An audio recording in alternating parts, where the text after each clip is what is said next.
दोस्तों, पिछले वीडियो में हमने कुतुबुद्दीन ऐबक के बारे में अध्ययन किया था और कुछ टेक्निकल इशू आने के कारण हम लोगों को वीडियो रोकना पड़ा था। तो पिछले वीडियो में हमने अध्ययन किया था कि ऐबक कहाँ का रहने वाला था और ऐबक ने किस प्रकार से सत्ता हासिल की, कितनी जगह वह बेचा गया और कैसे वह गोरी का सेनापति बना, सबसे पहली बार उसे कौन सा पद मिला था और ऐबक ने किसकी उपाधि को धारण किया था। हम लोग का वीडियो रुका था ऐबक की प्रारंभिक समस्याओं को लेकर के। तो आइए हम लोग उसी के आगे इस वीडियो को शुरू करते हैं। ऐबक की प्रारंभिक समस्याएं। ऐबक की प्रारंभिक समस्याएं। ऐबक की जो प्रारंभिक समस्या थी, ध्यान दीजिएगा, ऐबक दिल्ली का शासक बनना चाहता था। ऐबक दिल्ली का शासक बनना चाहता था, इसलिए उसके बीच में दो समस्या आई थी। एक सिंध एवं मुल्तान का शासक था,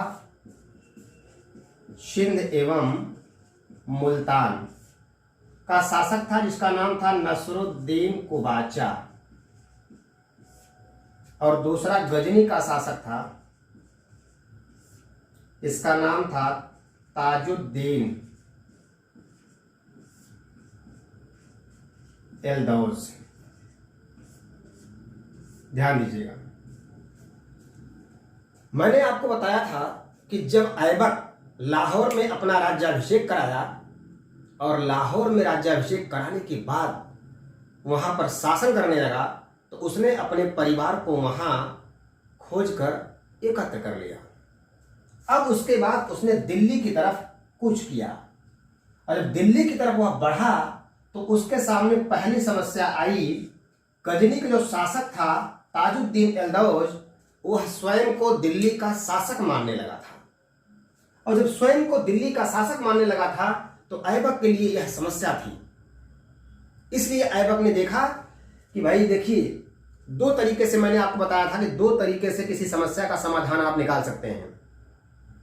अगर आपका शत्रु मजबूत है और आप उस पर आक्रमण करते हैं और आक्रमण करके सफल नहीं होते हैं, तो दूसरा तरीका है कि उसको इमोशनल ब्लैकमेल करिए। यदि काम बन जाए तो ठीक है, क्योंकि मकसद हमारा काम बनने का ही है। अरे भाई, हम क्या कर सकते हैं? कोई हमारी खिलाफत कर रहा है, या तो हम उसको दौड़ा के मार सकते हैं, और नहीं तो उसे इमोशनल ब्लैकमेल करके कि भाई आप ही का सब कुछ श्रेय है कि हम ऐसा कर सकते हैं, वरना हमारी कोई ये कैपेसिटी नहीं है कि हम आपके सामने खड़े हो सकें। तो हो सकता है कि आप ऐसी बात करें, वो आपकी बातों में आ जाए। कुतुबुद्दीन ऐबक ने कुछ ऐसा ही किया। क्या किया ऐबक ने? ऐबक ने यहां पर यह गजनी के शासक ताजुद्दीन एल्दौज के यहां उपस्थित हुआ, और जब उपस्थित हुआ तो उसने गजनी के शासक से इमोशनल बातें की कि यदि आपकी इच्छा होगी तो हम दिल्ली के सुल्तान बन सकते हैं, वरना हमारी कोई औकात नहीं है कि हम दिल्ली के सुल्तान बन जाएंगे। अब ध्यान दीजिएगा, ताजुद्दीन एल्दौज ने कहा कि भैया, गजनी के शासक हम हैं और आप दिल्ली के शासक बनना चाहते हैं, जिसके असली दावेदार हम हैं, तो अगर हम आपको सपोर्ट कर देंगे तो इसमें हमारा क्या फायदा होगा? पहले के शासक अपना नुकसान और फायदा देख कर ही चलते थे, और रिजल्ट क्या हुआ? तो ऐबक ने उत्तर दिया कि आपकी पुत्री से विवाह कर लेंगे। वैसे भी आप सभी जानते हैं, एक कॉमन सी बात है कि हर माँ बाप अपनी बेटी का विवाह जो है कहाँ करना चाहते हैं? ऐसे घर में करना चाहते हैं जहां जाकर के वह राज करे। आज भी कंडीशन यही है। हर माँ बाप, हर भाई का प्रयास यही रहता है कि उसकी बहन, उसकी बेटी ऐसे घर में जाए शादी करके कि जहां जाकर के आराम से वो सुकून की जिंदगी बिताए। ऐबक ने कहा आपकी पुत्री से विवाह कर लेंगे तो आपकी पुत्री दिल्ली की महारानी हो जाएगी।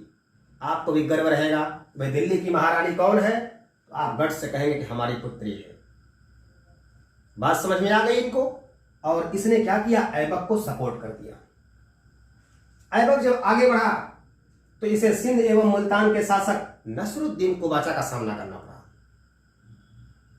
उससे भी इसने वैवाहिक संबंधों का सहारा लिया।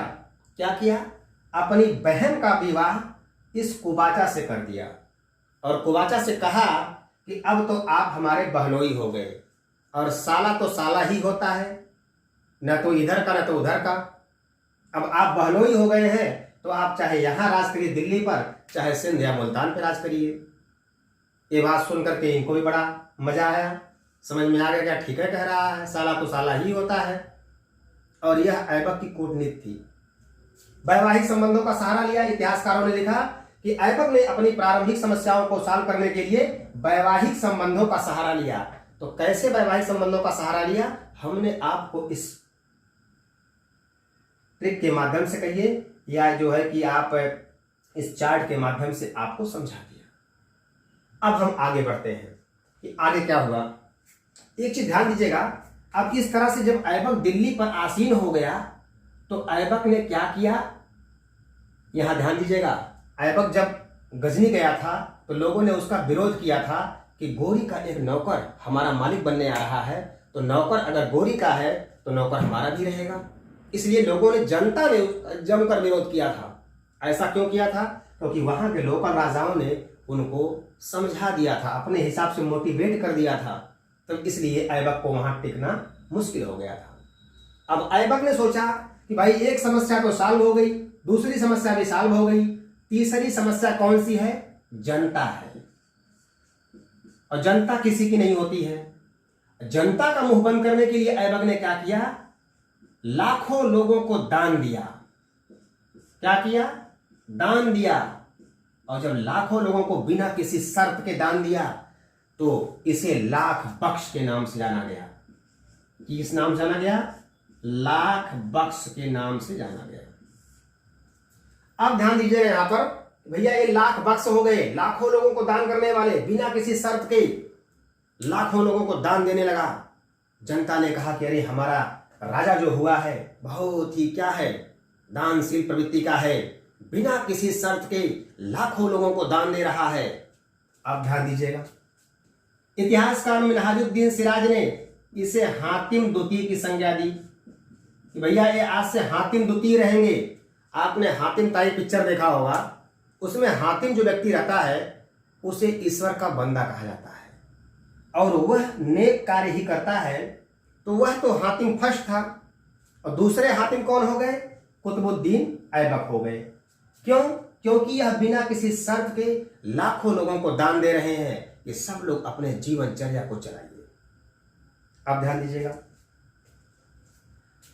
पहले आपने पढ़ा कि ऐबक को कुरान खां की उपाधि मिली, फिर आपने देखा कि ऐबक को लाख बख्श की उपाधि मिली, फिर आपने देखा कि ऐबक को हातिम द्वितीय की उपाधि मिली। ये सारी उपाधि बन करके, ठीक है, लेकर के यह दिल्ली पर शासन करने लगा। अब हम लोग आगे बढ़ेंगे इसकी स्थापत्य कला पर। कहां बढ़ेंगे आगे, स्थापत्य कला पर। स्थापत्य कला क्या होती है, स्थापत्य कला होती है कि किस राजा ने किस चीज को बनवाया था, क्या स्थापित करवाया था, इसके बारे में आपको जानना है इस स्थापत्य कला में। सबसे पहले इसने क्या किया, कुब्बत उल इस्लाम मस्जिद का निर्माण करवाया। कुब्बत उल इस्लाम मस्जिद का निर्माण करवाया। ध्यान दीजिएगा सारे लोग, इससे बहुत बार क्वेश्चन पूछा जाता है कि तुर्कों द्वारा स्थापित भारत की पहली मस्जिद कौन सी है। तो तुर्कों द्वारा स्थापित भारत की पहली मस्जिद कुब्बत उल इस्लाम मस्जिद है। कहां पर है, दिल्ली में। एक चीज का ध्यान दीजिएगा, कुतुबुद्दीन ऐबक ने जब 1192 ईस्वी में तराइन का द्वितीय युद्ध जीता, तराइन का सेकेंड युद्ध जीता, तो उसके बाद पृथ्वीराज चौहान का जो किला था राय पिथौरागढ़ में इसी के समीप इसने 1192 में ही इसके निर्माण कार्य को शुरू करवा दिया। ध्यान दीजिएगा, कुब्बत उल इस्लाम मस्जिद जो है जब कुतुबुद्दीन ऐबक सेनापति बनकर गोरी का और पृथ्वीराज चौहान से युद्ध किया था, तो जब पृथ्वीराज चौहान यहाँ परास्त हुए तो उसके बाद उसने क्या किया, इनके किले राय पिथौरागढ़ के समीप 1192 में कुब्बत उल इस्लाम मस्जिद का निर्माण कार्य शुरू करवा दिया था, उसने आदेश दे दिया।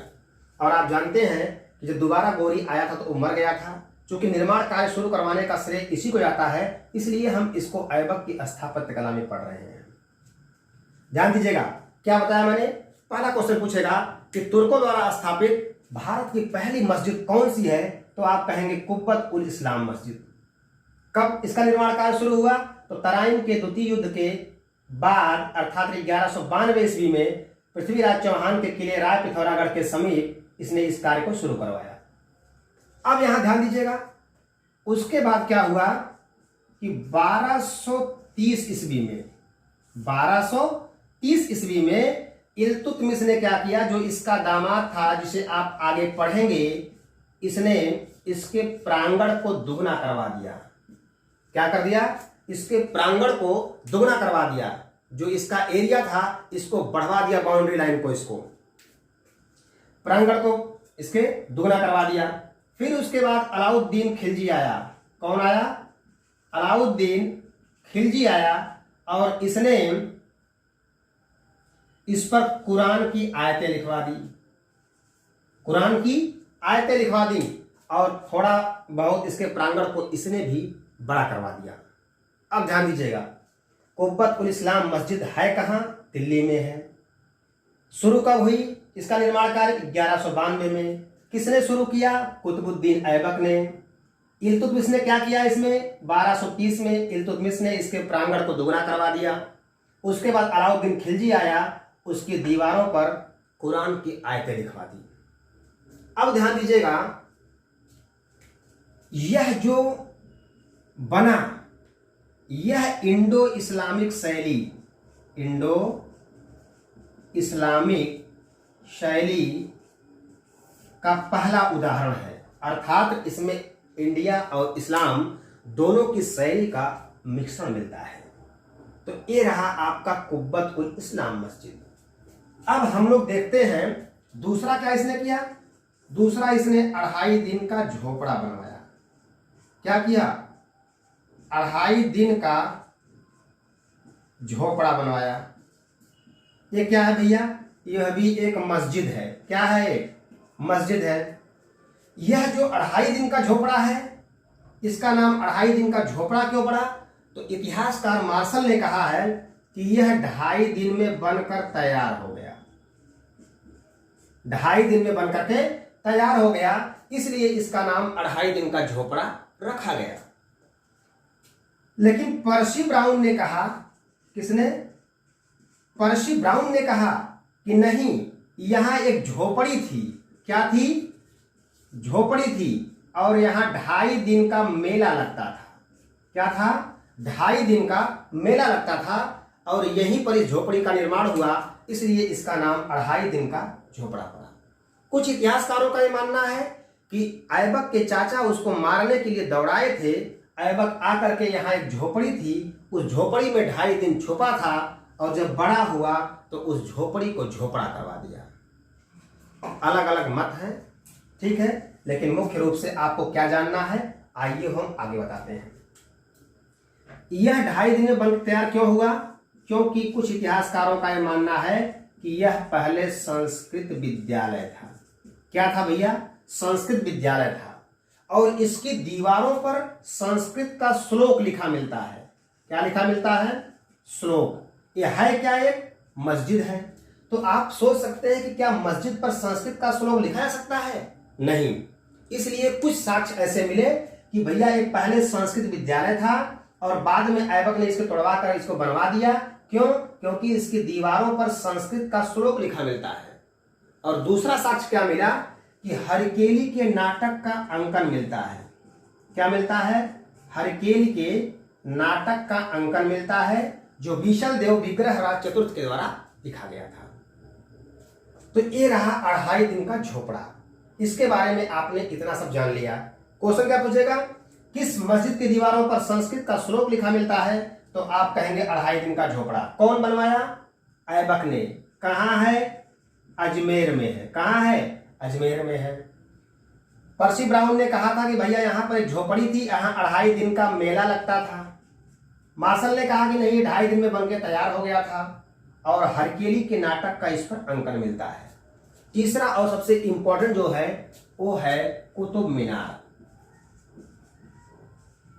क्या है? कुतुब मीनार। यह जो कुतुब मीनार है, इससे कई क्वेश्चन पूछता है और कभी कभी जनरल क्वेश्चन पूछ करके आपको उलझा देता है। इस पर ध्यान दीजिएगा। यह जो कुतुब मीनार है, यह दिल्ली से 12 मील दूर मेहरौली में स्थित है। कहां स्थित है? दिल्ली से 12 मील दूर मेहरौली में स्थित है। निर्माण कार्य कब शुरू हुआ? 1206 में इसका निर्माण कार्य शुरू हुआ। किसकी याद में शुरू हुआ? तो कुतुबुद्दीन बख्तियार काकी की याद में शुरू हुआ। किसकी याद में? कुतुबुद्दीन बख्तियार काकी। कुतुबुद्दीन बख्तियार काकी की याद में इसकी नींव पड़ी और उसके बाद ऐबक ने 1 मंजिल का निर्माण करवा दिया। जब ऐबक ने इसकी 1 मंजिल का निर्माण करवा दिया, उसके बाद आप जानते हैं कि 1210 में पोलो या चौगान खेलते समय ऐबक की मृत्यु हो गई थी। उसके बाद इसे पूरा कराने का श्रेय किसे जाता है? इल्तुतमिश को जाता है। जो इसका दामाद था, इल्तुतमिश नाम था उसका, इसे पूरा कराने का श्रेय इल्तुतमिश को जाता है। इल्तुतमिश ने क्या किया कि इसकी फर्स्ट मंजिल तो ऐबक ने बनवाई, सेकंड मंजिल जो है कि थर्ड मंजिल और फोर्थ मंजिल इसे इल्तुतमिश ने बनवा दिया। 4 मंजिला, 1 2 3 4। ठीक है, तो फर्स्ट मंजिला जो है ऐबक ने बनवाया, सेकंड, ठीक है, थर्ड और फोर्थ मंजिला इल्तुतमिश ने बनवा दिया। अब ध्यान दीजिएगा, इसका निर्माण क्यों किया गया था? तो पर्सी ब्राउन ने कहा कि इसका निर्माण विश्व के समक्ष इस्लाम की शक्ति के उद्घोष के लिए किया गया था। किस लिए किया गया था? विश्व के समक्ष इस्लाम की शक्ति के उद्घोष के लिए इसका निर्माण किया गया था। तो हुआ क्या कि एक चौथी मंजिल जो है, अगर आप इस तरह क्रम से कर देंगे 1 2 3 4 तो बेहतर हो जाएगा। ठीक है, तो जो चौथी मंजिल थी इसकी, इस चौथी मंजिल पर एक बार बिजली गिर गई और ये चौथी मंजिल क्षतिग्रस्त हो गई पूरी तरह से। उसके बाद आया फिरोज शाह तुगलक। कौन आया? फिरोज शाह तुगलक आया। और ये जो फिरोज शाह तुगलक आया, इसने क्या किया कि चौथी मंजिल को पुनः बनवाया और 5वीं मंजिल को बनवा दिया।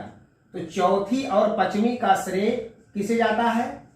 फिरोज शाह तुगलक को जाता है। फिर इस पर बिजली गिरी, फिर क्षतिग्रस्त हो गई है। फिर सिकंदर लोदी आया। कौन आया? सिकंदर लोदी जब शासनकाल आया तो इसने इसकी मरम्मत करवा दी और इसे पूरी तरह से मेंटेन करवा दिया। अर्थात आपने देखा कि जो कुतुब मीनार है, यह शेख कुतुबुद्दीन बख्तियार काकी की याद में इसकी नींव रखी गई। कौन थे ये? चिश्तिया संप्रदाय के एक संत थे।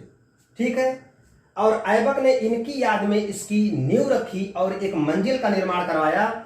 इसे पूरा कराने का श्रेय इल्तुतमिश को जाता है। इल्तुतमिश ने क्या किया? 4 मंजिला बनवा दिया, लेकिन ऊपर वाली मंजिल जो है क्षतिग्रस्त हो गई। तो फिरोज शाह तुगलक आया और चौथी और 5वीं मंजिल का निर्माण करवा दिया फिर से। तो ऐसे कंडीशन में अगर पूछे कि चौथी और 5वीं मंजिल बनाने का श्रेय किसे जाता है, तो आप कहेंगे फिरोज शाह तुगलक को जाता है। अब ध्यान दीजिएगा, उसके बाद सिकंदर लोदी आया तो इसकी मरम्मत करवा दिया। तो ये रहा कुतुब मीनार का सिस्टम। कभी कभी कुतुब मीनार पूछता है कि कुतुब मीनार कहाँ स्थित है। क्वेश्चन पूछता है कुतुब मीनार, ऐसे क्वेश्चन कई बार यूपीएससी में भी आए हुए हैं कि कुतुब मीनार कहाँ स्थित है। पहला ऑप्शन दिया दिल्ली और लास्ट ऑप्शन दे दिया मेहरौली। तो कुछ लोग जोश में रहते हैं और क्या करते हैं कि कुतुब मीनार दिल्ली, इस पर समय वेस्ट नहीं करना है, आगे बढ़ जाते हैं। ध्यान दीजिएगा, इजी क्वेश्चन अगर आपको दिया हुआ है तो निश्चित रूप से एग्जामिनर पागल नहीं है। वो टेस्ट करना चाहता है कि आप कितने धैर्यवान हैं, परीक्षा में धैर्य से बैठे हैं या एकदम सीधे से क्वेश्चन सॉल्व करते चले जा रहे हैं। कोई धैर्य नाम की चीज नहीं है। ऐसे क्वेश्चन को पहला ऑप्शन है कुतुब मीनार कहाँ स्थित, पहला ऑप्शन दिल्ली और लास्ट ऑप्शन मेहरौली, और आप दिल्ली मार्क चले जाएंगे। तो उसके बाद आपका क्वेश्चन गलत हो जाएगा। ध्यान दीजिएगा, एक क्वेश्चन एक बार कोर्ट में जा चुका है और कोर्ट में जाने के बाद जो है दिल्ली और मेहरानगंज दोनों ऑप्शन होने के बाद कुछ लोगों ने कहा कि नहीं दिल्ली सही है, दिल्ली में ही तो है। तो हाईकोर्ट ने उत्तर दिया कि दिल्ली में तो है, लेकिन अगर आपसे कहा जाए कि आपका घर कहाँ है, भारत में है कि उत्तर प्रदेश में है, या उत्तर प्रदेश के किसी जिले का नाम दे दे, बनारस, आजमगढ़, गाजीपुर, या फिर आपके गांव का नाम दे दे, तो आप कहाँ के रहने वाले हैं? अगर आपके गांव का नाम दिया सबसे करीबी तो आपका वही है ना। तो इसलिए दिल्ली में जो कुतुब मीनार है वो मेहरौली में पर्टिकुलर स्थित है। तो ऐसे कंडीशन में वो मेहरौली का ही ऑप्शन सही होगा जो सबसे नजदीक उसका रहेगा। ध्यान रखिएगा इस पर, इस क्वेश्चन में कहीं गलती नहीं होनी चाहिए। तो ये रहा इसका। अब हम लोग आते हैं कि कुतुबुद्दीन ऐबक के समय में दरबारी विद्वान कौन कौन थे। दरबारी विद्वान, ध्यान दीजिएगा दरबारी विद्वान पे। तो हसन निजामी थे। कौन थे? हसन निजामी। और दूसरे थे फक्र ए मुदब्बिर। फक्र ए मुदब्बिर। ध्यान दीजिएगा, जो हसन निजामी था इसने ताज उल मासिर नामक पुस्तक लिखी थी, और जो फक्र ए मुदब्बिर था इसने तारिख ए मुबारक शाही नामक पुस्तक लिखी थी। ध्यान दीजिएगा, मैं बोल दे रहा हूं, अब इसमें समझ लीजिएगा कि इसके जो दरबारी विद्वानों की बात है तो कुतुबुद्दीन ऐबक के समय में दो दरबारी विद्वान मुख्य रूप से निवास करते थे, एक हसन निजामी और एक फक्र ए मुदब्बिर। हसन निजामी ने ताज उल मासिर नामक पुस्तक लिखी थी और फक्र ए मुदब्बिर ने तारिख ए मुबारक शाही नामक पुस्तक की रचना की थी। ध्यान दीजिएगा, ताज उल मासिर किस भाषा में थी? तो फारसी भाषा में थी। किस भाषा में थी? फारसी भाषा में थी। एक चीज का विशेष ध्यान रखिएगा, कुतुबुद्दीन ऐबक 1208 में अपनी दास्ता से मुक्त हो गया था। एक गुलाम था। गुलाम किसका था? मोहम्मद गोरी का। तो ध्यान दीजिएगा, 1208 ईस्वी में कुतुबुद्दीन ऐबक अपनी दास्ता से मुक्त हो गया था और 1210 में पोलो या चौगान खेलते समय घोड़े से गिर जाने के कारण इसकी मृत्यु हो गई थी और इसे लाहौर में दफन कर दिया गया था। तो कई क्वेश्चन आपसे ऐसे भी पूछ सकता है कि कुतुबुद्दीन ऐबक का राज्याभिषेक कहाँ हुआ था? लाहौर में हुआ था।